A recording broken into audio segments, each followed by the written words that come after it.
Well, welcome to my channel. One of my favorite Star Trek episodes was Journey to Babel. Not only did we meet Spock's parents, but, we were introduced to a lot of different species from the Star Trek universe. And one of them was a Tellerite. So today I thought it'd be great to paint a Tellerite head and add that to my Mego collection. Now, when you're priming your resin head, this one's already been primed. It comes in a gray. There's three options. The first option is a white primer, and a white primer will really bring out the colors that you're using, and it'll be a very bright paint job. The second option is something a little more subdued, like maybe a brown, and that'll kind of soften your colors a little bit and make them a little bit more subdued, and that's what I'm going to be doing with this figure right here. The third option is a black primer. Now, a black primer is for a dark character that you really want to see some of the recesses and just has a very dark feel about it, because the colors are not going to be bright and they're going to be very, very dark looking if you use a black primer. So we're going to be looking at a brown primer to start off. As you can see, I'm painting the flesh tone first, and you're going to need a couple coats for this, so don't worry about it. And even if you go outside the lines and get into the hair, that's fine. You know why? Because you're going to be painting the hair at the scalp, and so what you're doing is you're establishing a scalp. And if it goes into the hair, that's fine, because you're going to be painting that hair color. And so you're going to be painting on top of any mistakes that you make. So don't worry about it. Like I said, you're going to need a couple of coats though, because you know what?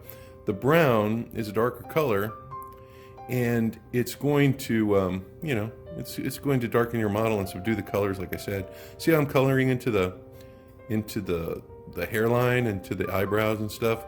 Don't worry about that. It's going to be fine once you paint the hair. I think I'm going to paint the lips flesh, but I'm going to go back and I'm going to paint them a different color. But I think I'll start with a flesh, just to kind of like put a base down. And just make sure that you paint evenly. Try to avoid a splotchy paint job. And you're going to get those splotches on your first pass. So what you're going to do is let it dry and come back and do your second coat of flesh. And then we'll get on to the more finer details. Now, after you've put down your first coat, it's important to go back and take a look at the areas that need a little bit of additional paint, a little touch up. You know what? Also, when you choose a flesh tone, make sure that you pick one that suits the body. This is a little peacher in color, I guess peachier. And so, the best source for getting these paints is really your local hobby shop. If you have a gaming store near you, that sells like paints for like D&D or Warhammer, that's probably the best place to go. Maybe take your body with you and ask the sales associate, which color would be closest to what you want to do for your figure, your Mego. This body right here came off of a Cheers figure, Norm, I think it was. So the color here is a little peachy. That looks pretty good. All right, now I'm going to hit those details. I'm going to go for the eyes. Usually I do the eyes. I usually do those first, but this figure right here, he just has black soulless eyes, so I'm going to make sure I establish the definition of the flesh around the eyes first, and then I'm going to attack the eyes. So let's see. I believe they're just two black dots, so I think I can handle that.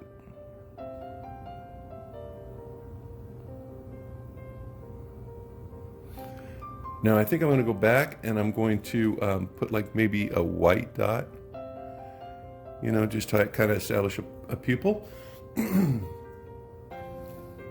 But for right now, they're just going to be black.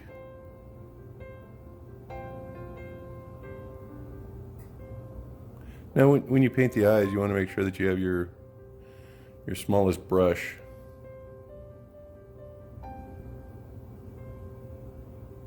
You know what, this brush is, I think the tip is starting to curl or something.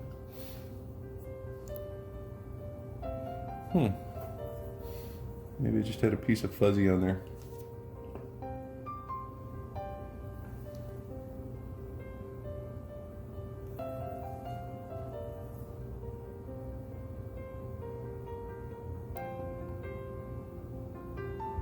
That's better.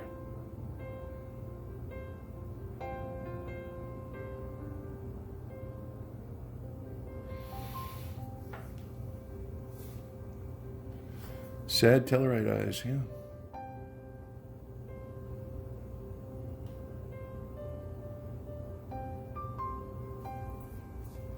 So there's my Tellerite eyes. I'm gonna let those dry, and I'm gonna go after the hair. Yeah, for the hair, I decided to go with the Golden Glow. It's kind of like the same stuff I used for my Taylor figure. So I'm just going to ahead and lay down the first coat. As you can see, you know, you're just kind of covering over any over travel that you had with the flesh. And you're going to need a couple coats for this, I think. And we'll finish it off with an Agrax Earthshade. Yeah, the hairline is where you're going to have to pay kind of close attention. Do you see how it starts here and it goes that way? You want to try to follow that.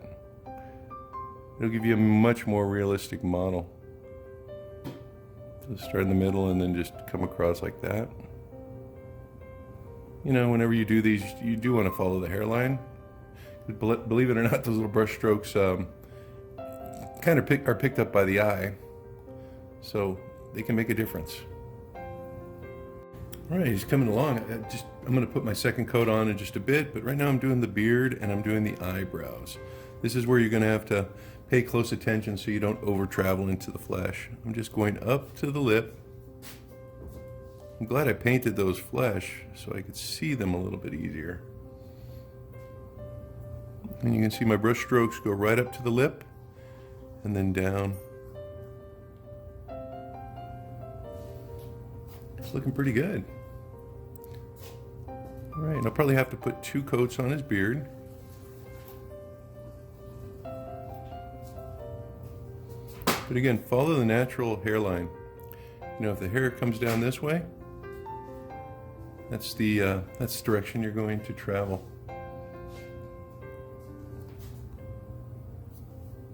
Don't forget under the beard.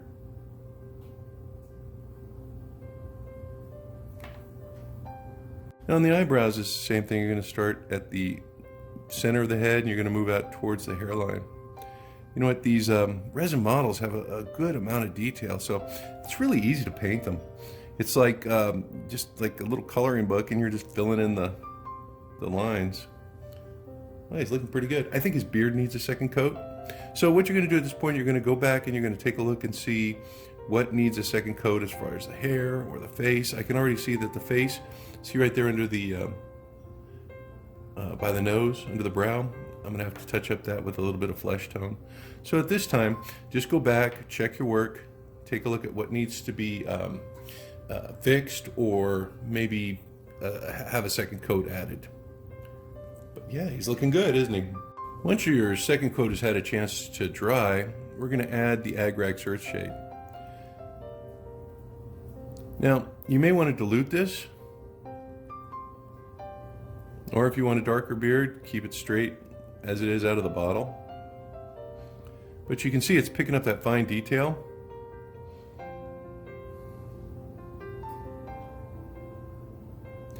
And it's adding a different dimension to your figure.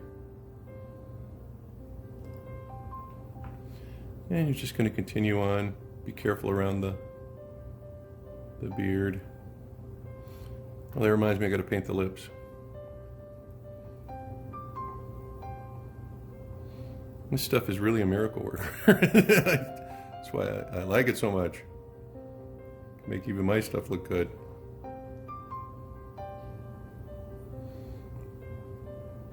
And don't forget to get under the beard.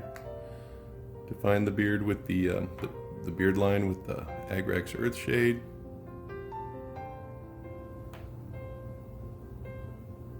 And it actually provides a little bit of a shadow.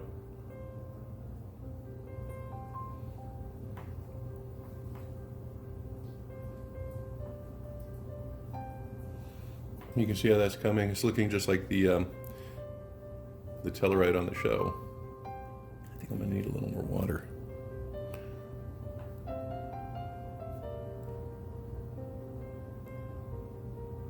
Now the eyebrows, you really need to be careful with when you're putting the Agrax Earthshade, just because, you know, You don't want to have too much over travel like I just got there. Let's see if I can bring it into the hairline. Because then it'll pool and you'll get areas that are darker than what you want them to be. So take care of any little pools before they dry.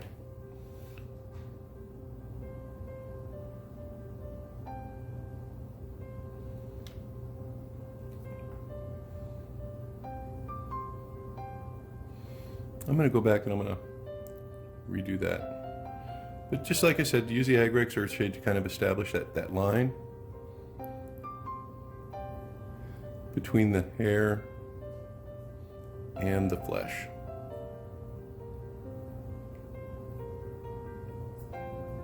And of course provide the detail for your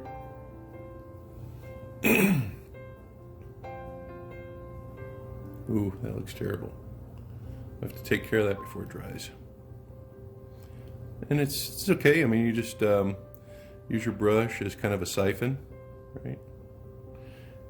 And if you need to, add a little water just to take care of it. There, see? The water actually just picks it off.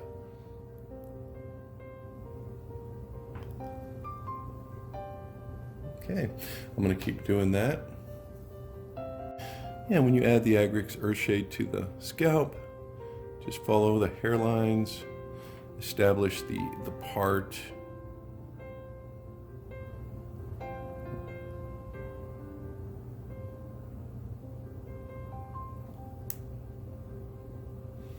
I'm going to go ahead and add some highlights, probably with a dry brush afterwards. But you can see my Tellerite is coming out quite nicely. Yeah, once you've applied the Agrex Earthshade, this is kind of like what it should look like. You notice it's still wet, so I'm gonna have to wait till that dries until I go on to the next step. But remember, you're just defining the hairline where it meets the scalp, and you're just providing the detail for the actual hair itself. So that's what it looks like before we go on to the next step. Now that the Agrex Earthshade is kind of dried, you want to go back and you want to highlight those areas that are going to have a natural highlight to them, like the eyebrows. Right? Notice I'm not painting the entire eyebrow. I'm just kind of like highlighting some of the features. I'm going to do this with the beard too.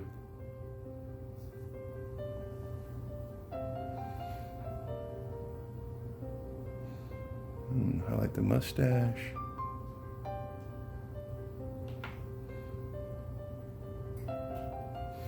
Notice I'm not highlighting everything, I'm just kind of taking care of the areas that would have natural highlight to them.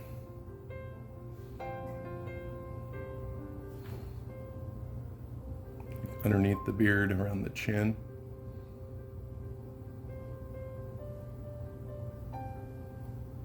Because the next process is, maybe the hairline too.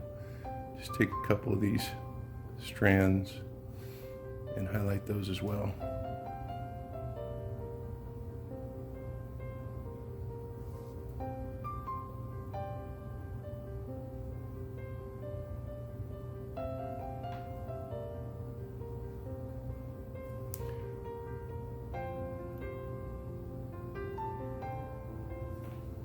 All right, now that that is done, I'm going to go to the next step, which is going to be dry brush. When you get a dry brush, of course, you're going to need a brush that's dry. And you're going to apply paint throughout the brush, and then you're going to get rid of like 90% of it. And then you're going to take what's left over, and you're just going to brush it on. You can see that it's just picking up the highlights. It's very, very, I guess, subtle. And you can see why I did the highlights on the beard and stuff first, because you don't want to get this on the flesh.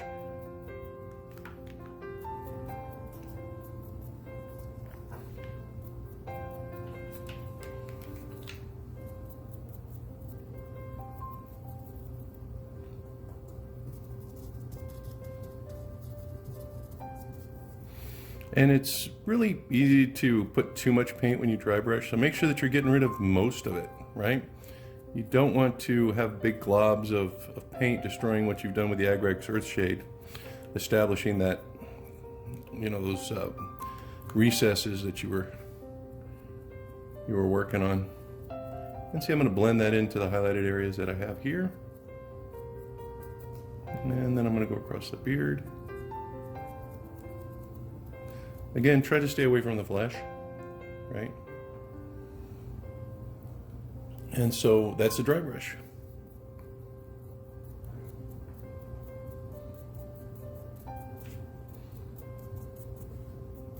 Now, I think the next step is to take care of those lips, maybe do some shadowing with my Agrax Earth Shade, but very diluted. So I'm going to go back and check out my model one more time, and we'll move on to the next step.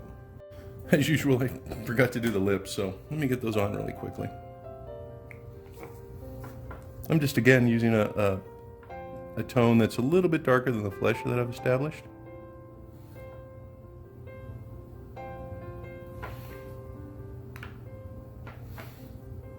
Actually, that looks pretty close to what I had already. Because here was my flesh, the flump pink, and then this is my lip color, which is the Acadian flesh tone. So you can see it's pretty close, just a shade darker, and that's kind of like what I want. I think I'm going to use that for the snout too. Since it's so close, might as well.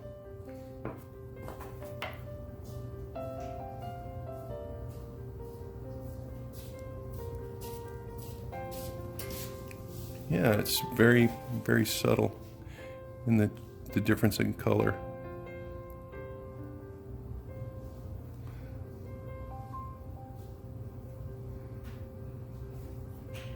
All right, now I'm going to take care of those kind of like worry lines on his face. Now I'm going to add those kind of like the shadows to the flesh, and I'm just going to use a very diluted Agrax Earth Shade here on the snout.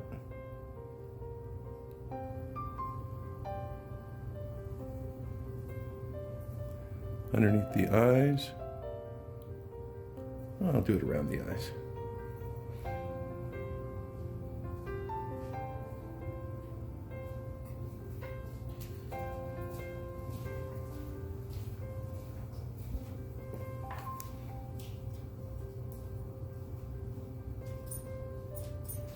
That looks pretty good. Very subtle, and that's kind of like what you want.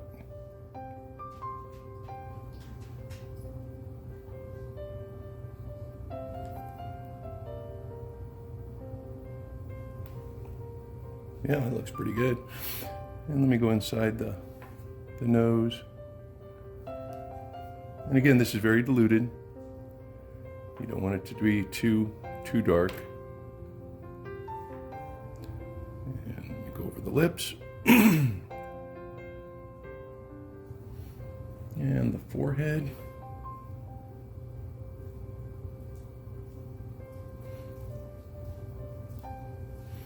Oh, you can see that's really added some depth to the face.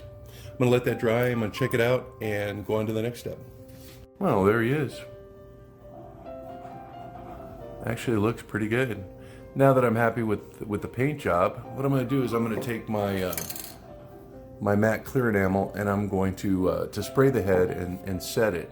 Now this doesn't add any gloss or any other effects to the figure. All it does is just sets the paint for the head to make sure that it doesn't chip or rub off. So also I picked out some clothes for him. Got these off of Classic TV Toys. Some of you guys may recognize this as the outfit for the Mad Monsters Wolfman. You know, I'm gonna make my Tellerite a trader, and you know I couldn't source the outfit that he had in the original series, so I think that's what I'm gonna do is create a Tellerite trader for my collection.